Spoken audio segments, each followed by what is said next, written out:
ನಮಸ್ತೆ ಎಜೆ ನ್ಯೂಸ್ಗೆ ಸ್ವಾಗತ. ಹಾಸನದಲ್ಲಿ ಕಳೆದ 14 ದಿನಗಳಿಂದ ನಡೀತಾ ಇದ್ದ ಶ್ರೀ ಹಾಸನಾಂಬ ಹಾಗೂ ಶ್ರೀ ಸಿದ್ದೇಶ್ವರ ಸ್ವಾಮಿ ಜಾತ್ರಾ ಮಹೋತ್ಸವಕ್ಕೆ ಇಂದು ವಿದ್ಯುಕ್ತ ತೆರೆ ಬಿದ್ದಿದ್ದು, ನೆನೆ ಮಧ್ಯಾಹ್ನ ಹಾಸನಾಂಬ ದೇವಾಲಯದ ಗರ್ಭಗುಡಿ ಬಾಗಿಲು ಹಾಕಲಾಗಿದೆ. ಜಿಲ್ಲಾ ಉಸ್ತುವಾರಿ ಸಚಿವ ಕೃಷ್ಣ ಬೈರೇಗೌಡ, ಶಾಸಕರುಗಳು ಆದ ಎಚ್ಪಿ ಸ್ವರೂಪ್ ಪ್ರಕಾಶ್, ಸಿಮೆಂಟ್ ಮಂಜು, ಕೆಎಂ ಶಿವಲಿಂಗೇಗೌಡ, ಸಂಸದ ಶ್ರೇಯಸ್ ಪಟೇಲ್, ಡಿಸಿ ಕೆಎಸ್ ಲತಾ ಕುಮಾರಿ, ಡಿಐಜಿ ಬೋರ್ಲಿಂಗಯ್ಯ, ಎಸ್ಪಿ ಮಹಾದೇವ್, ಸುಜೇತ, ದೇವಾಲಯದ ಆಡಳಿತ ಅಧಿಕಾರಿ ಮಾರುತಿ ಸಮಕ್ಷಮದಲ್ಲಿ ಗರ್ಭಗುಡಿ ಬಾಗಿಲು ಮುಚ್ಚಲಾಗಿದ್ದು, 15 ದಿನಗಳ ಕಾಲ ನಡೆದ ಜಾತ್ರಾ ಮಹೋತ್ಸವಕ್ಕೆ ವಿದ್ಯುಕ್ತ ತೆರೆ ಬಿದ್ದಿದೆ.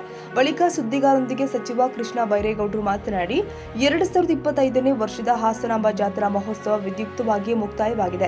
ಎಲ್ಲ ಜನಪ್ರತಿನಿಧಿಗಳು, ಜಿಲ್ಲಾಡಳಿತ, ಕಂದಾಯ ಇಲಾಖೆ, ಪೊಲೀಸ್ ಇಲಾಖೆ ಹಾಗೂ ಎಲ್ಲ ಇಲಾಖೆ ಅಧಿಕಾರಿ ಸಿಬ್ಬಂದಿಗಳ ಹಾಗೂ ವಿವಿಧ ಸಂಘ ಸಂಸ್ಥೆಗಳ ಸಹಕಾರದಿಂದ ಉತ್ಸವ ಯಶಸ್ವಿಯಾಗಿ ನಡೆದಿದ್ದು, ಸಹಕಾರ ಕೊಟ್ಟ ಎಲ್ಲರಿಗೂ ಕೂಡ ಧನ್ಯವಾದ ತಿಳಿಸುವುದಾಗಿ ಹೇಳಿದ್ದಾರೆ. ಈ ಬಾರಿ ಹಾಸನಾಂಬ ದರ್ಶನಕ್ಕೆ ಬಂದ ಭಕ್ತರು ಹಸನ್ಮುಖಿಯಾಗಿ ಹೋಗಿದ್ದಾರೆ. ಹೊರ ರಾಜ್ಯ, ಹೊರ ಜಿಲ್ಲೆಗಳಿಂದ ಭಕ್ತರು ಆಗಮಿಸಿದ್ದಾರೆ. ಈ ಮೂಲಕ ಹಾಸನದ ಕೀರ್ತಿ ಪ್ರಜ್ವಲವಾಗಿ ಬೆಳೆದಿದೆ. ಈ ಬಾರಿ ಹಾಸನಾಂಬ ಉತ್ಸವದಲ್ಲಿ ಸುಮಾರು 26,13,000 ಭಕ್ತರು ದೇವರ ದರ್ಶನ ಪಡೆದಿದ್ದು, 82 ಲಕ್ಷ ಟಿಕೆಟ್ ಮಾರಾಟದಿಂದ 21 ಕೋಟಿ ರೂಪಾಯಿ ಬಂದಿದೆ. ಹುಂಡಿ ಎಣಿಕೆ ಸೇರಿ ಅಂದಾಜು 25 ಕೋಟಿ ಆದಾಯ ಬರುವ ನಿರೀಕ್ಷೆ ಇದೆ ಎಂದಿದ್ದಾರೆ.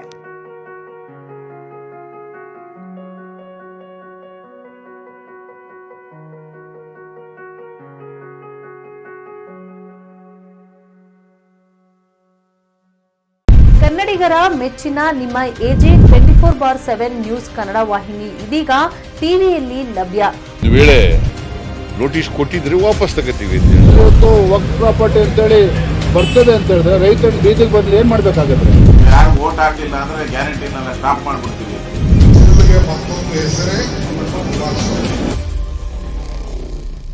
ಕರ್ನಾಟಕ ಮತ್ತು ದೇಶ ವಿದೇಶ 360 ಡಿಗ್ರಿ ಸುದ್ದಿ ಹಾಗೂ ಉತ್ತರ ಕರ್ನಾಟಕ, ಬೆಳಗಾವಿ, ಬಾಗಲಕೋಟೆ, ಧಾರವಾಡ, ಹಾವೇರಿ, ಗದಗ, ಬಿಜಾಪುರ ಜಿಲ್ಲೆಯ ಕ್ಷಣ ಕ್ಷಣದ ವಿವರವನ್ನ ಪಡೆಯುವುದಕ್ಕೆ ಎಜೆ 24/7 ನ್ಯೂಸ್ ಕನ್ನಡ ವಾಹಿನಿಯನ್ನ ಲೈಕ್ ಮಾಡಿ, ವಿಡಿಯೋಗಳನ್ನ ಶೇರ್ ಮಾಡಿ, ಕಮೆಂಟ್ ಮಾಡುವ ಮೂಲಕ ನಮ್ಮ ವಾಹಿನಿಗೆ ಸಹಕಾರ ನೀಡಿ ಮತ್ತು ಚಾನೆಲ್ ಅನ್ನ ಸಬ್ಸ್ಕ್ರೈಬ್ ಮಾಡಿ. ಧನ್ಯವಾದಗಳು.